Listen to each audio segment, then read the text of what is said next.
let's turn to our attention to Indianapolis and the State House. Nicole Christine joins us with the Statehouse Wrap. This week's Statehouse Wrap focuses on providing some insight into Senate Bill 202. The bill has been making local headlines due to an amendment brought forth by local state Senator Greg Good, which would require a local resident to be appointed to a university's Board of Trustees. That amendment passed through the Senate this week along with the entire bill, but there are other parts of this legislation that have caused concerns and even debate on the Senate floor. The bill in part amends the duties of state university diversity committees based on several polls that the bill's author, Senator Spencer Deary, say point to a, quote, monolithic approach to higher education at Indiana's state universities. The bill focuses on elements of teaching, research, and classroom discussion that Deary says can leave conservative students feeling unable to share their thoughts and opinions.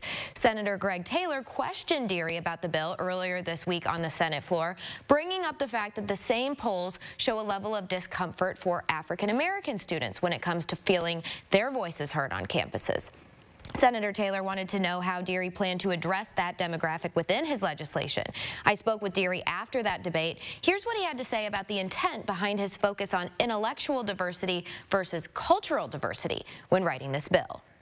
I don't want any Hoosier, no matter the demographic, to feel like they don't belong at our institutions of higher education. There are a lot that we currently do to make sure that certain Hoosiers who historically have historically been disadvantaged feel welcome at our universities, and that's important. And I deliberately didn't do anything to stop that. But I also wanted to say, let's think big, because there's other demographics too that don't feel welcome or don't feel like they have a place there. And the survey data shows that a lot of those are frankly are conservative Republicans, or some of those that don't feel like they have a place at higher education. That's maybe a controversial thing to address, but it's our job as senators to address controversial things when there's real problems. So I felt it was important to bring it forward, and we can do both. We can walk and chew gum at the same time and address both issues. And Senator Deary also spoke on the topic of tenure and how the bill aims to address the effectiveness of tenure at our state schools. More from my interview with the senator can be found on our website.